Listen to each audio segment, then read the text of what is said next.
네, 그동안 저희는 그 에베소서를 쭉 같이 강해설교를 통해서 묵상해 보았습니다. 오늘부터 6개월 동안 룻기를 함께 나누려고 합니다. 룻기는 4장밖에 안 되는 짧은 내용이지만 아주 중요한 신앙적인 그 의미와 내용이 들어있어서 룻기를 잘 묵상하고 배울 때에 예수 그리스도의 구원이 우리에게 어떻게 이루어졌고 또 예수 그리스도의 구원을 이룰 때에 우리가 어떻게 그분 앞에 나아가야 되는지를 배울 수 있는 아주 좋은 귀한 책입니다.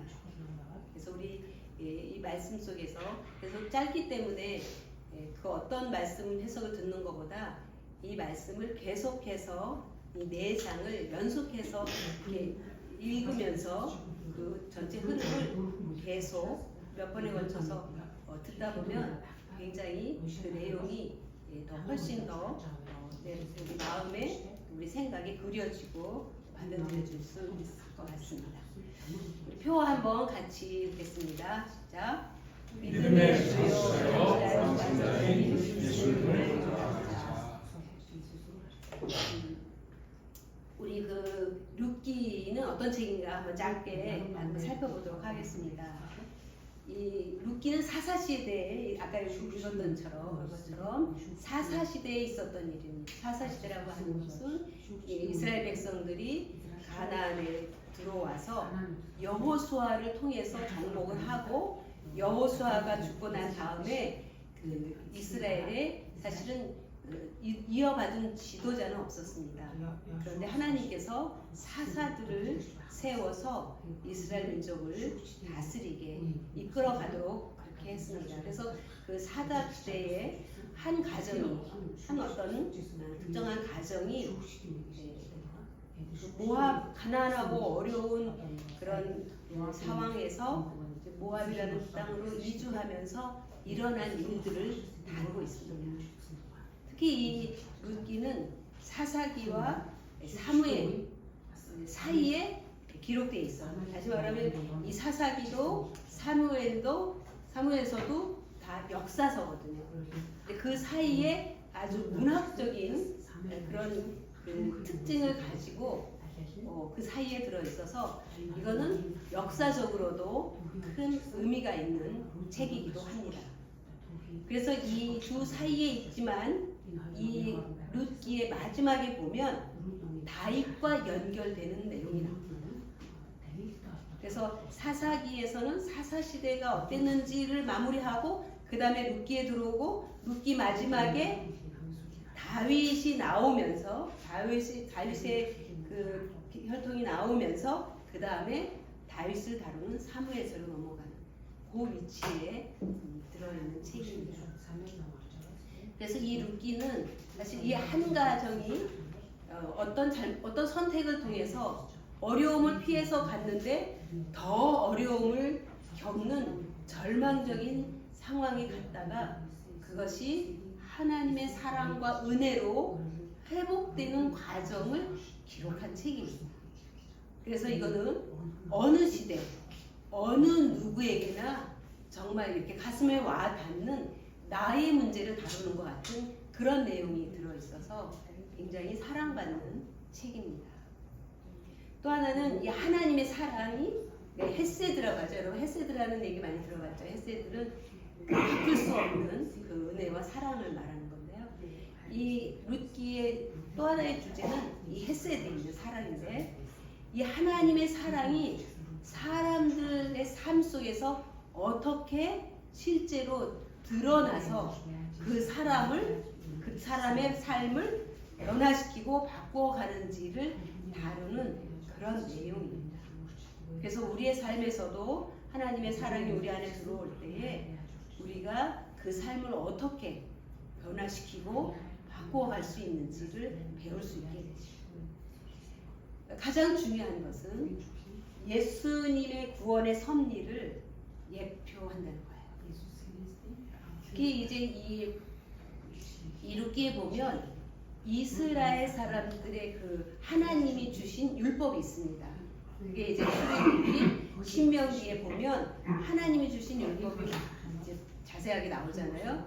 시내산에서 하나님이 모세에게 10계명과 함께 이스라엘 백성들이 어떻게 하나님의 백성이 하나님을 섬겨야 되는지 그 구체적인 법들을 율법이라고 해서 모세를 통해서 이스라엘 백성에게 주었습니다. 그런데 그 이스라엘의 그 법들이 또 그 법에는 여러 가지 법도 있고 또 그런 그 예식들도 있고 또 어떤 이런 그 형식들이 들어 있습니다. 그런데 이 룻기에는 그런 중요한 그 예식과 형식이 나오는 거예요. 예를 들면 가장 큰 걸로는 기염 무르기라는 게 구약에서 많이 다뤄지는 율법서에서 많이 다뤄지는 내용이지만 실제로 이 룻기에서는 기염 무르기, 왜냐하면 이 기염 무르기라고 하는 것은 어떤 사람이 다 이렇게 이제 하나님으로부터 기업을 받잖아요. 그 나에게 해당되는 분량의 기업, 땅을 받든지 어떤 것들을 받습니다. 그런데 내가 살다가 보니까 이런 것들을 다 잃어버리게 돼요. 때로 어떤 때는 종으로 팔려가기도 하게 되고 그 땅을 돈이 없어서 맡겼다가 그걸 잃어버리기도 되고 또 팔기도 하게 되고 뭐 여러 가지 어려운 상황에서 그 기업을 이제 잃어버리게 되는 거예요. 내가 갖지 못하게 되는 거예요. 그런데 하나님이 그 기업을 찾아주는 방법을 이스라엘 율법에 그거를 심어주셨어요. 정해주셨어요. 근데 이 예수님의 구원에서는 예수님이 우리를 구원하시는 그 섭리를 여기 이룻기에서는 보아스를 통해서 나오미 가정에 잃어버린 기업을 회복시켜 주시고 다시 세워 주시는 그 과정을 다루고 있어요. 그래서 우리는 이미 죄로 인해서 하나님으로부터 창세 전에부터 받았던 모든 복들을 사실은 다 잃어버리고 빼앗긴 거예요. 그래서 우리는 우리에게 주신 그 기업을 다 못 누리고 그거를 잃어버리고 악한 영들에게 사탄에게 다 빼앗기고 살아가. 그런데 하나님이 예수님을 통해서 그 기업을 우리에게 되찾게 해주시는 그 내용을 이 보아스를 통해서 예표로 보여주십니다. 그래서 너무나도 소중하고 정말 아름다운 책입니다. 이 사사시대의 배경과 또 이 가정이 이주할 수밖에 없었던 배경을 잠깐 다뤄보겠습니다. 그럼 사사시대는 어떤 시대였느냐? 여기 사사기 22장 25절은 사사기의 가장 마지막 절이에요. 마지막 장 마지막 절인데 한번 같이 읽어볼까요? 시작. 그때 이스라엘의 왕이 없으므로 사람이 각기 자기의 소견에 오르는 대로 행하였더라. 사사시대는 이런 상황이었어요. 왜냐하면 이때에 여호수아를 통해서 가나안을 정복할 때 사실은 완벽하게 그 가나안에 있는 족속들을 다 쫓아내지 못했습니다. 그래서 사실 그들과 섞여 살고 있었어요. 그런데 여호수아가 이제 그의 수명이 다해서 죽게 됩니다. 여호수아와 함께 그 이스라엘 민족을 요단강을 건너서 가나안 땅에 들어오게 했던 장로들과 여호수아가 그 일을 해냈는데 여호수아가 죽게 되고 또 시간이 지나면서 그때 함께 했던 장로들도 다 죽게 됩니다. 여호수아와 그 모든 하나님이 이루신 홍해를 건너고 또 그 요단강을 건너면서 하나님이 하셨던 그 구원의 일들을 경험하고 본 사람들이 살아있는 동안에는 하나님을 섬겼어요. 그래서 이 사사기에 보면 이런 내용이 나옵니다. 2장 8절에 보면 사사기 이런 내용이 나옵니다. 사사기 2장 7절에 보면 백성이 여호수아가 사는 날 동안과 여호수아 뒤에 생존한 장로들 곧 여호와께서 이스라엘을 위하여 행하신 모든 큰 일을 본 자들이 사는 날 동안에 여호와를 섬겼다. 사사기 2장 7절에 보면 여호수아와 함께 생존했던 장로들이 살아있는 동안에는 하나님을 섬긴 거예요. 왜냐하면 그들이 그 하나님을 계속해서 백성들에게 이야기했기 때문입니다. 그런데 그들이 죽자 10절입니다. 그 세대의 사람도 다 그 조상에게로 돌아갔고 그 후에 일어난 다른 세대는 여호와를 알지 못하며 여호와께서 이스라엘을 위하여 행하신 일도 알지 못하였더라.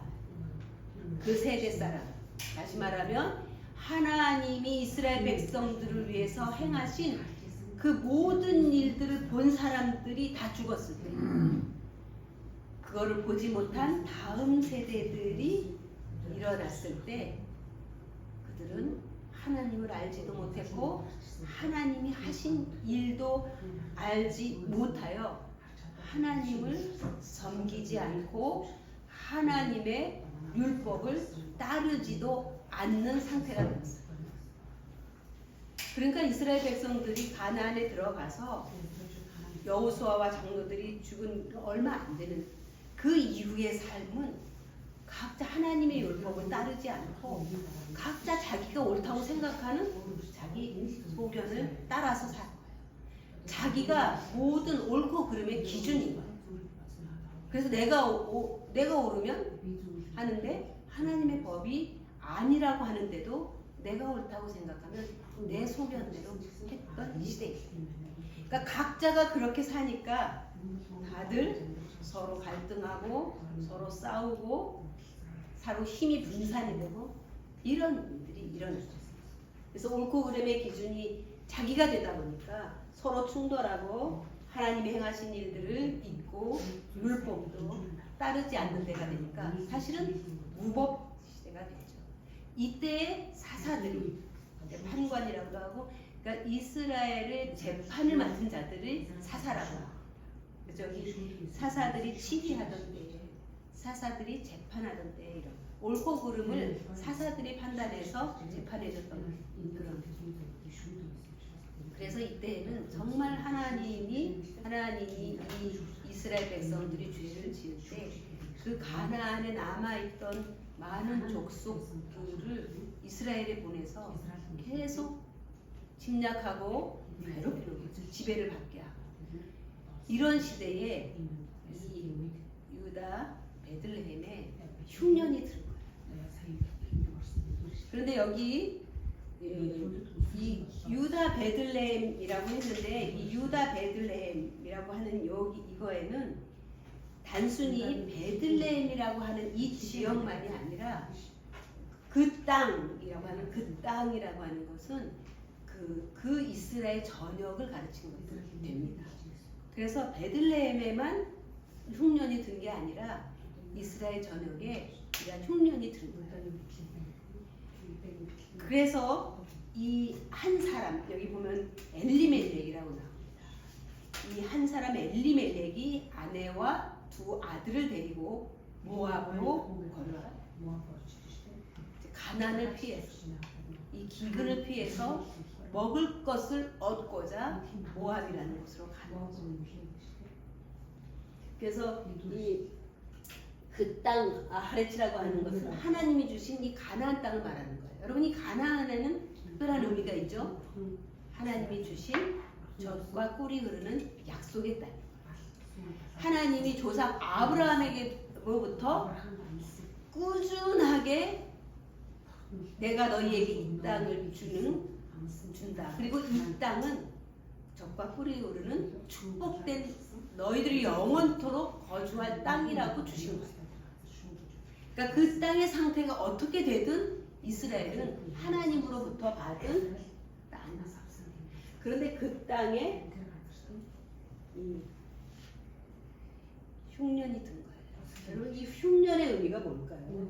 여기 보면 이제 베들레헴에 살던 사람이 갔어요. 베들레헴에 살던 사람이 이제 모압으로 갔는데 이 베들레헴이라고 하는 말의 뜻은 떡집이라는 거예요. 떡의 집.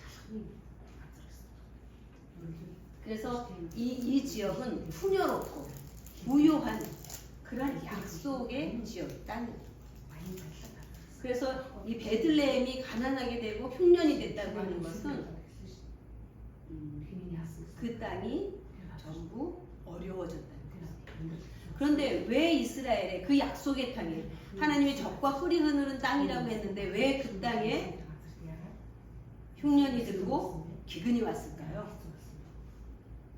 이 흉년, 나압이라고 하는 건 굶주림, 기근이라는 의미가 있습니다. 성경의 구약에서 보면 이 흉년과 기근은 하나님이 이스라엘 백성들이 범죄했을 때 우상을 섬기고 하나님의 말씀에서 떠났을 때 이스라엘 백성에게 경각시키고 돌아오라고 주는 징계입니다. 그래서 사실은 이 베들레헴에 흉년이 들었다는 약속의 땅 이스라엘에 이 흉년이 들었다고 하는 것은 이 시대의 사람들이 하나님을 떠나고 우상을 섬기고 하나님의 말씀을 지키지 않은 상태를 말합니다.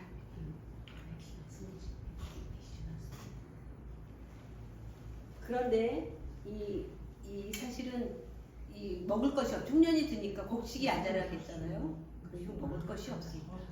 그런데 이때에 먹을 것만 이 흉년이 들어서 곡식만 없었겠어요?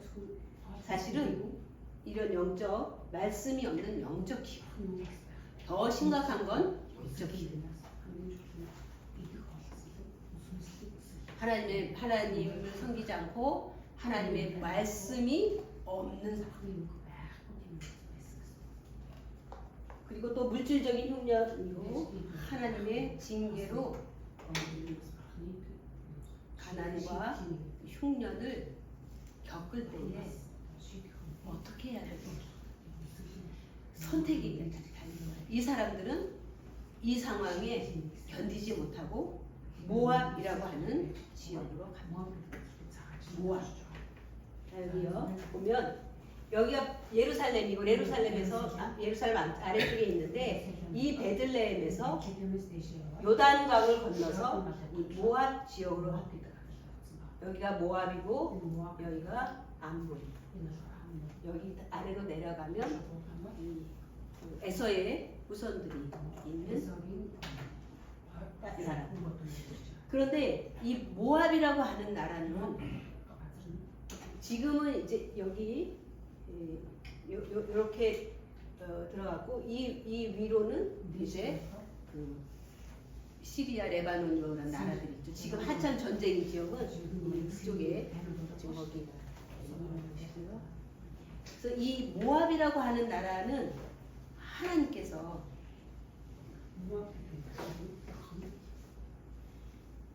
특별히 지정하여 이 모압과는 교류하지 말라고 정한 나라입니다. 이 모압은 롯이라고 하는 아브라함의 조카가 있죠. 아브라함의 조카 롯이 소돔과 고모라로 아브라함을 떠났어요. 왜냐면 너무 다 서로 부유해지니까 우리가 서로 갈라지자. 자꾸 종들이 싸우니까 그 소돔과 고모라로 갔어요. 그때 롯이 왜 소돔과 고모라로 갔죠? 거기가 애국가 너무나도 비옥해 보였어요. 풍요로워 보였어요. 그래서 삼촌이 네가 정해라 했을 때 자기가 먼저 그것을 선택해서 간 거예요. 근데 우리가 잘 알다시피 소돔과 고모라는 죄악이 관영, 아주 죄악이 깊은 그러한 도시였어요. 그래서 하나님이 더 이상 이 도시는 내가 그냥 놓아둘 수가 없다 해서 하나님은 심판을 하게 되십니다. 그래서 천사들을 보내서 그 소돔과 고모라를 심판하러 보내는 과정에서 아브라함이 그 천사들을 만나서 자기 집에 들어와서 환대를 하죠. 어디로 가십니까? 있을 때 하나님이 말씀하십니다. 내가 내 친구 아브라함에게 속일 수 있는 게 뭐 감출 게 있느냐 하면서 소돔과 고모라를 멸망시키러 간다. 알려주시는 거예요. 그런데 소돔과 고모라에 누가 있어요? 롯이 있잖아요. 그러니까 하나님에게 사정하는 게 유명한 것입니다. 50명이 의인이 있다. 또 멸망시키겠습니까? 45명, 40명 쭉 내려가서 나중에 롯이 몇 명까지 얘기하죠? 10명까지. 10명에서 더 못 내려가요. 그래서 10명의 의인이 있어도 멸망시키겠습니다. 아니, 10명의 의인만 있어도 멸망시키지 않아요. 근데 그곳에 10명의 의인이 없었죠.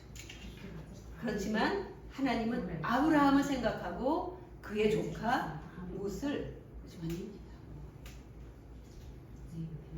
그러나 그의 사위들도 그 말을 믿지 않고 멸망당한다는 그 소식을 믿지 않습니다.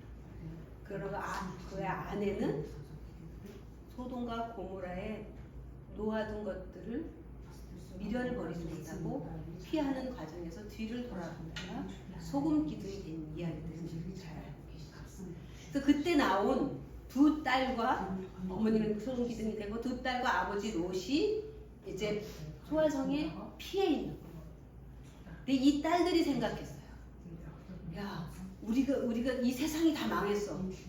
소돔과 고모라가 다 불에 타서 없어져서 이 땅에 사람이 없는데 종족이 없는데 우리가 종족을 이어가야 되지 않겠느냐 해서 아버지에게 술을 먹이고 그 아버지와 동침해서 낳은 자식의 이름이 모압과 암몬. 모압은 큰 딸의 아들이고 암몬은 작은 딸의 아이입니다. 그러나 이 둘은 둘 다 아버지에게 이거는 아주 깊은 간음에서 나온 거죠.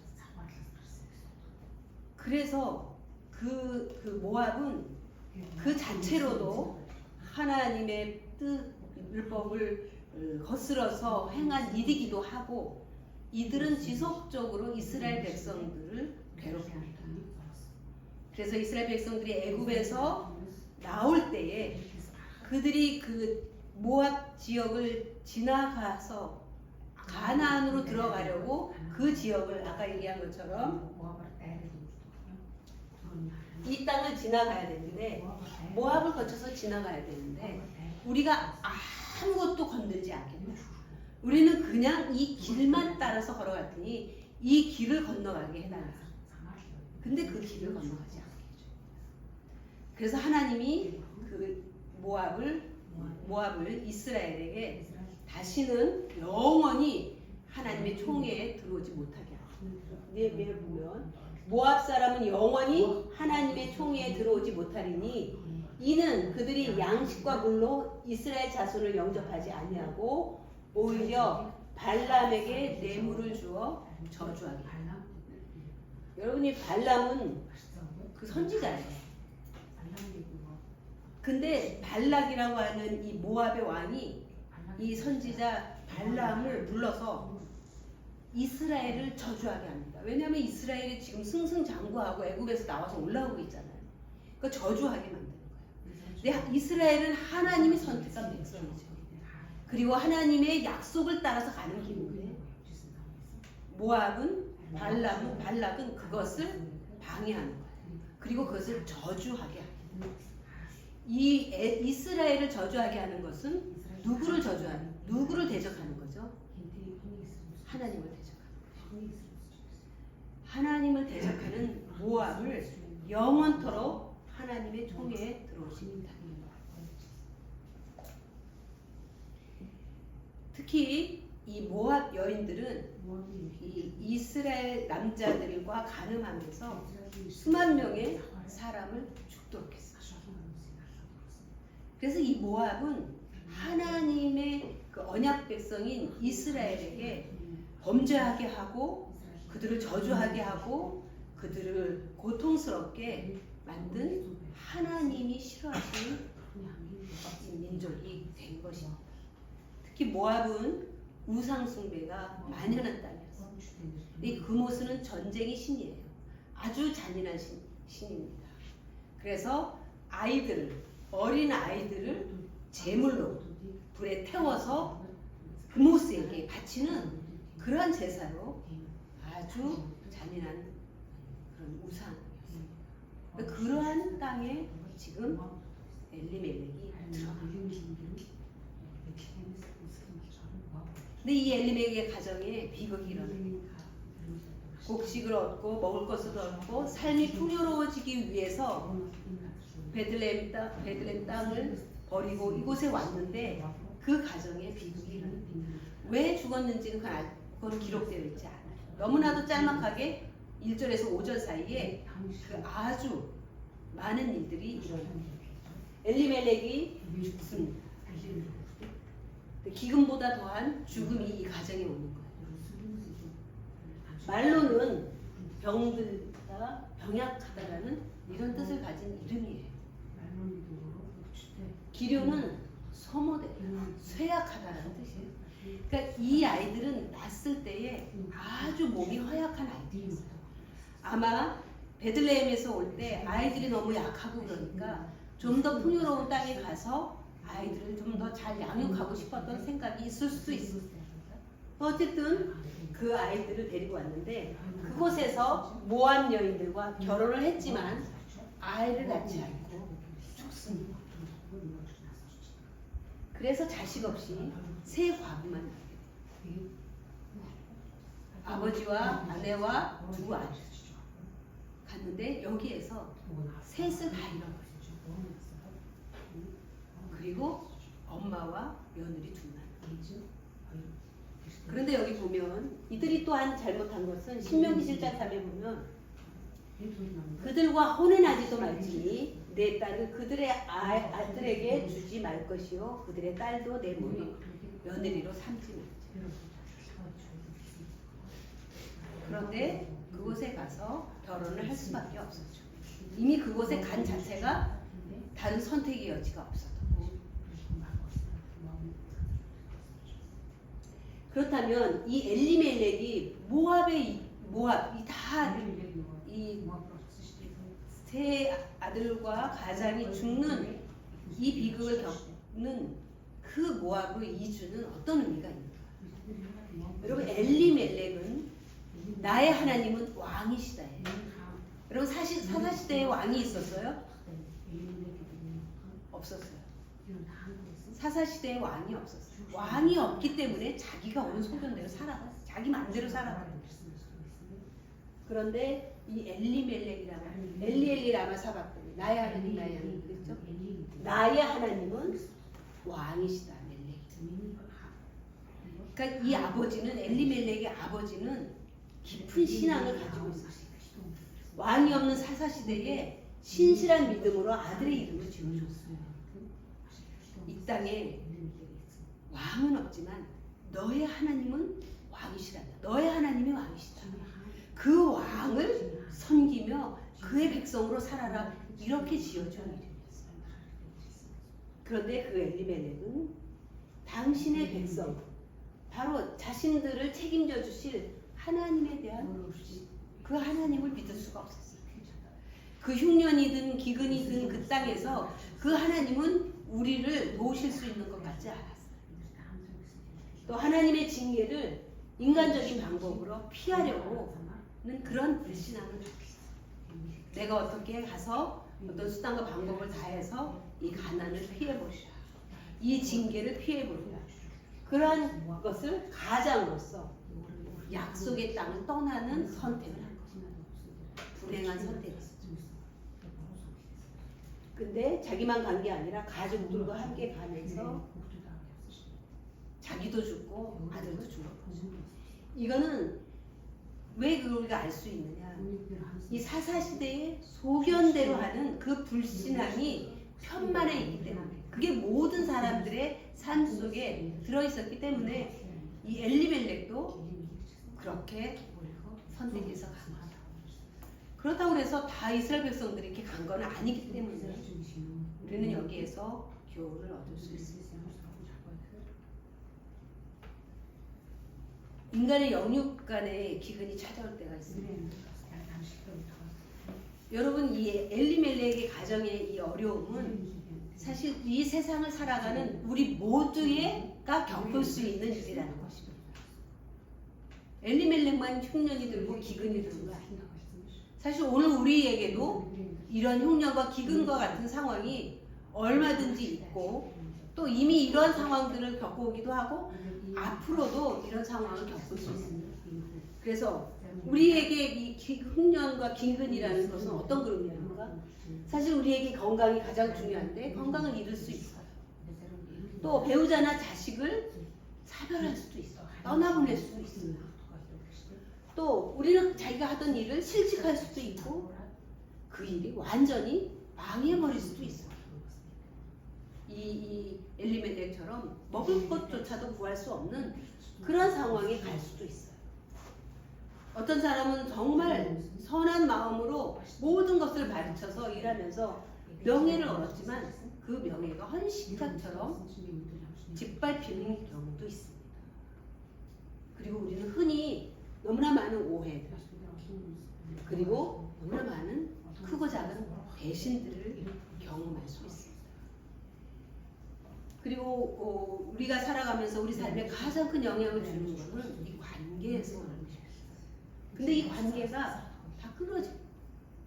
좋은 관계 속에서 삶의 에너지와 활력을 얻는 게 아니라 기쁨을 얻는 게 아니라 모든 관계가 끊어지면서 좌절과 절망과 우울증과 생을 포기하고 싶은 그런 상황에 가는 경우도 우리는 겪습니다.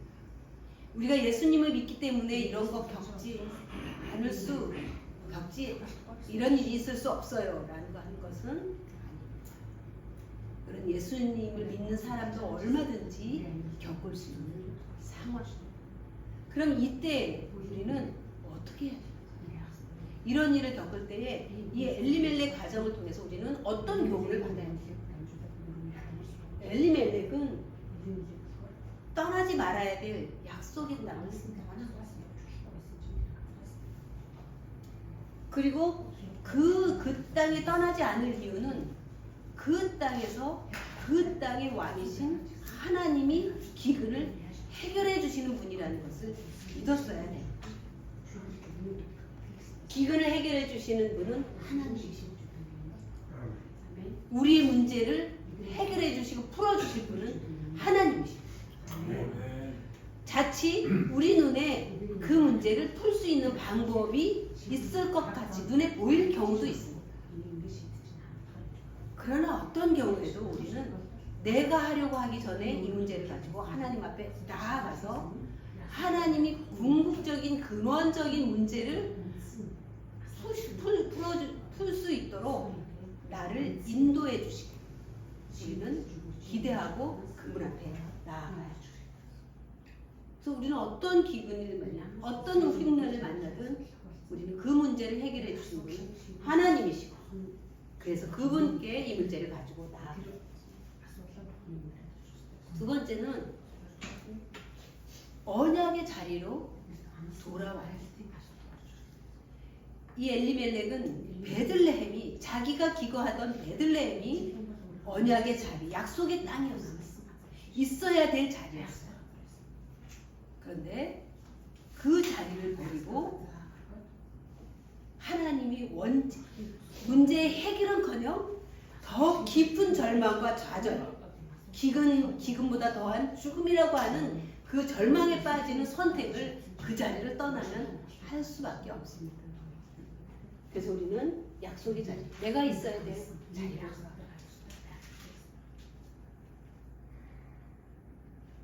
그래서 우리는 이 약속의 자리는 언제든지 어디든지 우리는 이 공동체 가장 중요한 약속의 자리는 이 교회 공동체 그리고 예배의 자리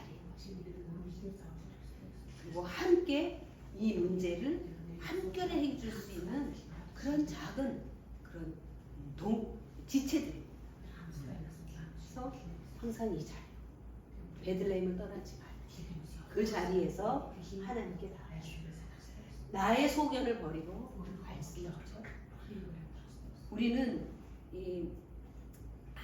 아주 큰 어려움을 겪으면 어쩔 수도 없을 때 하나님 앞에 나옵니다. 그때는 길이 안 보여요. 그런데 뭔가 해볼만 하면 하나님을 안 찾고 내가 해요. 내 소견을 버려요. 그게 해결할 수 있든 없든 일단 가지고 주님 앞에 나와서 말씀 속에서 내게 뭐라고 하시는지를 들어요. 그 자리에 주님이 말씀하신다고 생각하고 말씀을 붙들고 있어요. 이게 우리가 문제를 만났을 때 왜 이렇게 해야 되느냐? 성도가 하나님의 말씀에 기근이 들 때 사실 잘못된 선택을 하게 돼요. 보면 현대사회 영적인 세계에 엘리멜렉과 같은 일들이 많이 일어납니다. 우리가 이 현대사회에 사실 엘리멜렉과 같이 말씀도 없고 하나님의 그 계시도 율법을 따르는 그런 전통도 잃어버리고 이런 삶을 현대인들이 살아갈 때 엘리멜렉과 같이 자기는 좋은 선택을 해서 더 나은 삶을 기대하면서 선택했지만 오히려 하나님의 백성은 세상으로 나아가는 길이 되고 죄악된 새 사람들과 섞여서 우상숭배의 유혹을 받아요. 이게 딱 우상숭배 그러면 알 것 같지만 사실 그렇게 눈에 보이는 건 아니지만 그들이 추구하는 것들은 결국은 우상을 따라가는 그런 이 세상에서 우리에게 그럴싸한 문제 해결로 보여주는 것들은 다 우상으로 우리를 이끌어갑니다. 그래서 우상숭배의 유혹에 빠지고 그리고 우상의 숭배 장소인 모압으로 끌려가게 됐습니다. 그들이 모압이라는 단순한 지역으로 생각했다면 이거는 잘못한 것입니다. 하나님의 말씀이 없기 때문에 일어난 일이에요. 이들에게 하나님의 말씀이 있었으면 베들레헴 떠나지 않습니다. 또 모압 가지 않습니다. 모압은 죄와 우상숭배가 만연한 땅이고 아주 간음으로 타락한 상황이다. 그래서 그곳으로 가지 않습니다. 그런데 말씀이 없기 때문에 그런 선택을 하게 됩니다. 그런 선택은 점점 더 어려움으로 우리를 끌고 간다. 우리를 모압으로 더 나쁜 곳을 끌고 간다. 그리고 가장과 두 아들을 잃은 것처럼 죽음의 장소에 머물면서 어찌할 줄 모르고 늪 같은 곳에서 헤어나오지 못한다. 현대의 모압은 무엇입니까? 사실 그 현대의 모압은 그것을 들어가면 무기력이죠. 뭐를 어떻게 해야 될지 아무런 기력을 못 찾아요. 또한 냉담한 거예요. 그리고 쾌락으로 문제를 잃어버리려고 해요. 이 세상에서는 계속해서 이런 것들로 우리를 유혹하고 또 우리가 쉽게 속기 쉬운 것은 성공. 이 사람도 성공을 위해서 갔죠. 좀 더 나은 삶을 위해서 갔죠. 그런데 그것은 모압으로 우리를 늪에 빠지는 것 같은 이끈다는 것입니다. 오늘 이 엘리멜렉의 가정을 보면서 오늘 우리는 엘리멜렉 가족과 같은 일들은 언제든지 겪을 수 있습니다. 그러나 우리에게 소망이 있는 건 그 문제를 풀어주시는 분은 하나님이신 줄 믿고 우리의 자리를 지킵니다. 내가 몽골에서 어려운 일들이 많은데 정말 어려운 일이 많은데 그렇게 마음속으로 되뇌입니다. 하나님 이 일은 흔히 있는 일이죠. 전에도 이런 일이 있었어요. 제가 그냥 삭히고 지나갑니다. 그래도 이제 잘 안 삭혀지고 계속 그런 일이 있을 때 할 수 없죠. 할 수 없죠. 그분이 그렇게 하는데 제가 어떻게 하겠어요? 그래도 안 삭혀지면 하고 싶은 대로 하시라고 해요. 그분이 자기 땅에서 자기가 하고 싶은 대로 하겠다는데 내가 어떻게 맡겠어요? 주님 상황 아시죠? 그래도 안 되는 것은 주님이 아시죠. 진실은 언젠가 드러나고 드러나지 않아도 주님이 아시면 됩니다. 그래도 극복하기 어려운 일들은 가장 딱 마지막에 심판하시고 우리를 보상하신 분은 하나님이시죠. 당신이기 때문에 내가 여기에 더 집착하지 않습니다. 그렇게 그 어려움들을 내가 있는 그 자리에 머물면서 그러한 생각으로 주님이 이 문제를 해결하실 것을 믿고 그 자리에서 성실하게 그분을 바라보면서 살아온 삶이신 자리였습니다. 그러면 하나님은 반드시 그 일을 지나가게 하고 그 다음의 삶은 좀더 이렇게 하는 것들을 우리는 많은 경험을 해봤어요. 그럼 우리는 어려운 일들이 언제든지 겪을 수 있습니다. 그러나 그 문제를 해결해 주시는 것은 세상이 아니고 하나님이에요. 그래서 내가 있어야 할 자리를 떠나지 않아. 가지 말아야 될 자리에 이제 시선을 끊고 모든 유혹을 끊고 하나님의 말씀을 붙들어야 되는 게 오늘 엘리멜렉 가정을 통해서 우리에게 주시는 하나님의 교훈입니다. 다 함께 기도하시겠습니다. 하나님, 엘리멜렉 가정을 통해서 주시는 교훈을 듣습니다. 우리에게 언제든지 어려움들과 기근과 흉년이 있을 수 있지만 그건 반드시 주님이 해결해 주실 수 있는 것임을 믿고 우리가 마땅히 있어야 될 약속의 땅에 있게 하여 주옵소서. 그리고 그 자리에서 기도하는 가운데 말씀을 붙들고 하나님의 뜻을 찾고 하나님의 뜻에 순종하고 하나님의 말씀을 붙들고 일어서는 저희 모두 되게 하여 주옵소서. 예수님의 이름으로 감사하며 기도드립니다. 아멘.